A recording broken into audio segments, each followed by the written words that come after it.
for yourself, but for others also. Greatness is something that you work to get to your highest level within you, but it affects others. And it also inspires others to achieve their greatness. That's why when we think about people that are great, and whether they're in our direct lives or people that we've witnessed, the great ones, whether it be the Dr. Martin Luther Kings, who we all know has affected the world.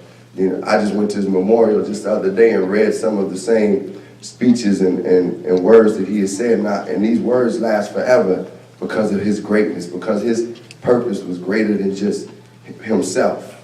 His purpose was there to enlighten and inspire others. And because of what he achieved within himself, it did inspire others. And you think of other greats, whether it may be from a Mother Teresa or Gandhi, these are people that sacrificed themselves and gave and reached the highest light within them so that it can shine upon others. Greatness is a beautiful thing. And my whole life I always wanted to be great. But sometimes I guess I chose it to say, man, I want to do good here and do good there. But I started using the word greatness more, like saying, I want to be great.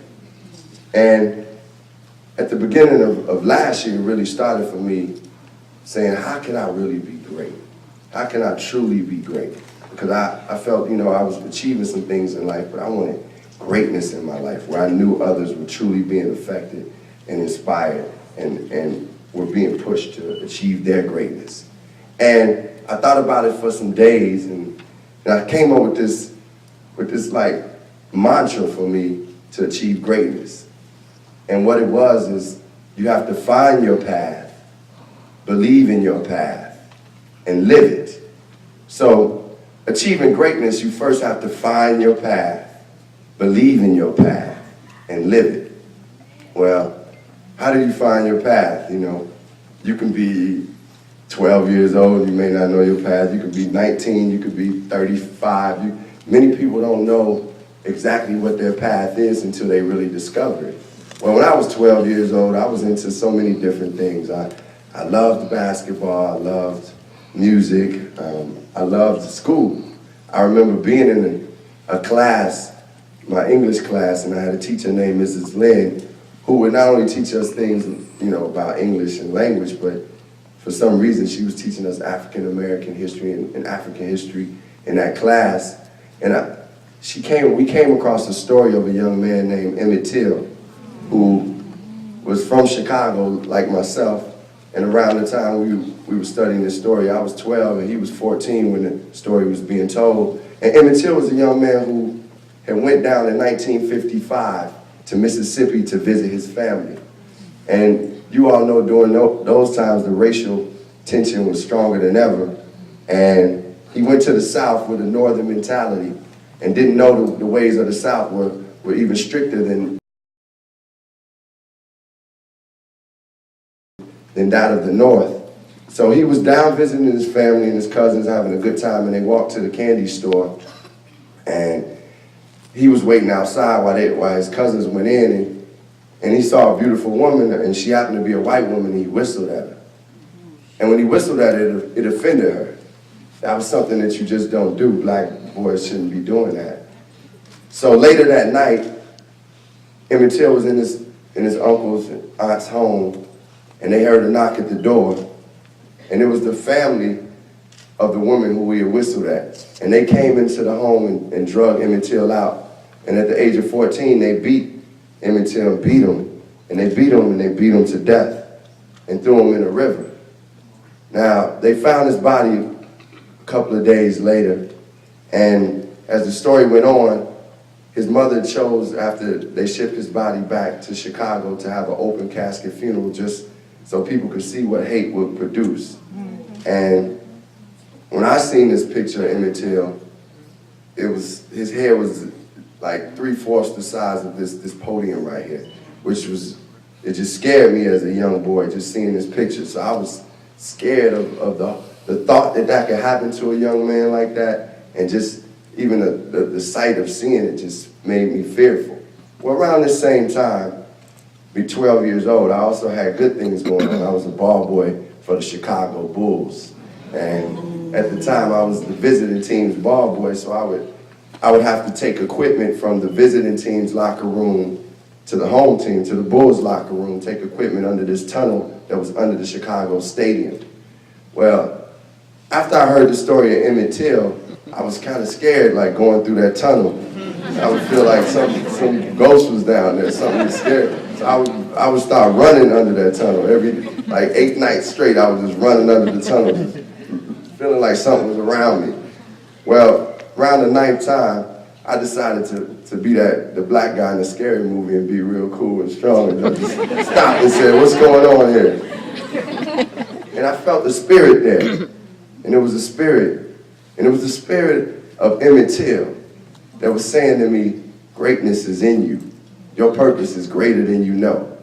Now, I had never told anybody that story until I got older, but I really felt that spirit of Emmett Till telling me that greatness was in me. And I knew that he had died and paved the way so that I would have the opportunity to achieve some of the great things inside of me. Well, at that time, I knew greatness was in me just because I felt it. And the spirit of Emmett Till just began that for me. But I didn't know what my path was. I didn't know what I wanted to do. Like I said, I enjoyed school, I enjoyed basketball, I enjoyed music. And one of the things I liked in school was math. I was really into math. I had this great teacher named Mr. Brown, who kind of looked like Luther Vandross in a way, cool guy.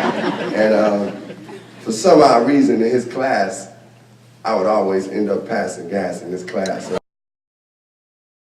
But I did it on purpose because I was trying to get attention. Now I know that's not the way to get attention.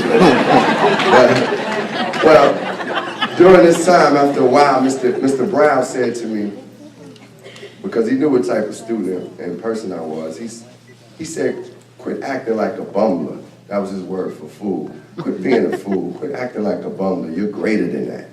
You're greater than that. And, you know, I didn't truly show it in front of the class at that time that those words had struck me, but they struck me. That, man, I'm greater than the way I was acting. I was acting less than what I was. And when I heard those words, I just went home with them and said, man, I have to stop using my greatness to a higher level. And, you know, from that point on, I mean, I wasn't doing the same things I did in Mr. Brown's class. And that was just fuel to my fire. That was just like, I already knew greatness was there, but he just added fuel. And there's somebody in your life right now that may be adding fuel to your fire. Pay attention when they're telling you the great things about you. Embrace those things. You don't have to hide from them. You can embrace them and know that that's the truth that's being told to you when someone is telling you some quality that you have is great. Mr. Brown said that I'm greater than the way I was acting. And those words resonated with me for the rest of my life. Well, as I said, I still love different things. At the time, I really loved basketball. But I played in a bitty basketball league not far from my home. And my first year playing, they had basically the best ball players were the players that played in the first and fourth quarters. Each kid had to play 2 quarters. So the best ball players played in the first and fourth quarters. The busters, as we call them, played in the second and third quarters. Unfortunately, I was the second and third quarter player at the time. Well, my coach and my uncle was actually assistant coach. And after like 3 weekends of playing in the games, and I would get in the games and I barely touched the ball, really didn't contribute to the team, each time I would come sit on the bench, I would fake like my stomach was hurting, but I would start like crying and just complaining. And it was because I knew I wasn't doing anything with the team or helping. So after 3 weeks of this same action, my uncle threw down his keys because he was a hype type of guy. He threw down his keys and said some words I can't say at this prestigious university. But the gist of what he said was, to be great at something, you have to practice, you have to work at it. And I hadn't worked on my game. I hadn't worked at being great as a basketball player. I hadn't trained. Anything you want in life, you will have to put work towards it. You will have to put work towards it. You will have to train. You will have to work at it every day. But one of the beautiful things about that work is if you really love what you're doing, if you really are passionate about it, then it's not work. I just heard Suba. I heard Suba say, her parents said, pursue your passion. Anything you pursue with passion. And that's what it's about, passion. When you really care about something and you really feel it, it's just love. I have a quote from Khalil Gibran, who wrote The Prophet, that says, work is love made visible. Work is love made visible. So think about, when you really get to truly find your path, you're really not doing work. You're really just doing what you love. And it's important that you find that path. Well, practicing became something that I love to do because I love basketball. I really started working on my game. I started dribbling around the house in the mornings. Before I went to school, after I finished my homework, I would go right to the courts. Eventually, I started getting into the games in the second and third quarters, contributing to the team. By the end of the season, I was averaging a good 10 points, 5 assists. Next season, I started getting to play in the first and fourth quarters. Then I made the All-Star team. The next season, we won a championship. And the story fast forwards, y'all seen Just Right. I'm NBA material. But it came through practice. It came through work and training. But I still yet not found my path. As much as I had trained in basketball and knew that was a dream of mine, I knew I loved school. And I was just working towards things. It was different things that I loved to do. Well, it was one summer that I was visiting my cousin Ajale in Cincinnati, and we sat up in his room. It was a night where we were just chilling watching TV, and we decided to write some raps because it was like a group around us that were a little bit older than us, but they were our friends, and they called themselves the Bond Hill Crew, and they were like Cincinnati's Run DMC. So we were like cool with them. We felt like, man, why don't we get into the rap thing? Let's try it out. And that night I wrote a rap. Actually, I want to say it to you all. It's the first rap I wrote. I'm going to say it to you. I said, well, let me tell you about a trip a time ago. I was going there to run a cold-blooded show. When I was there, I saw some people jamming too. They called themselves the Bond Hill Crew. Dr. Ice, Romeo, and Master E, all of the Bond Hill Crew, rapping to a T. I asked them, could they rock with me? That's all I remember from it. Well, little did I know that when I wrote that rap, this would become my voice. This would become my path. This would become my dream. But I just did something because I love to do it. I did something for the fun and really realized that this was what my passion was. This is what would take me to Africa. This is what would take me to Japan and to Cuba and to bring me to this prestigious college of Oakland University. Hip-hop, my voice, a voice of expressing myself in a way that I had never ever found in my life. But it was something that I was passionate about. It was something that I was doing for the love of it, for the fun of it. All throughout school, I would rap for my friends. My good friend Corey Crawley is in here somewhere. In high school, we would go out and just rap. It was a voice that I found. I had found my path. Once you find your path, you will know it. It's something that no one has to tell you. And actually, some people will tell you otherwise. Tell you, I don't know if you should pursue that. I don't think you should. I don't know. And it may be people that love you and people that really have your best interests at heart may tell you, no, you shouldn't do that. My mom, who I know wanted to see me as successful as possible, loves me more than anything in the world, didn't really say go pursue rap. She really didn't know what rap was when I was doing it. She was like, hey, you better stay in school. I didn't work hard for you. Fast forward, 17 years later, she like, hurry up and write another album. But I knew what my path was. I knew what my voice was. And it didn't matter what anyone else said. I knew I had found my dream, had found my path. It's something inside of you that you know you love to do, that you think about.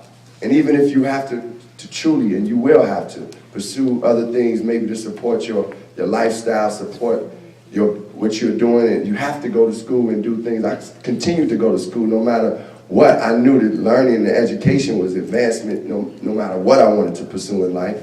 So I continued to go to school, but my plan and my path and my dream was to be a hip-hop artist. And whatever you may be pursuing, whatever you feel inside of you, this the burning desire, you have to go for it. You are contributing to the world by going for it. The passion that you put into the world and when you find your path and know what you want to do,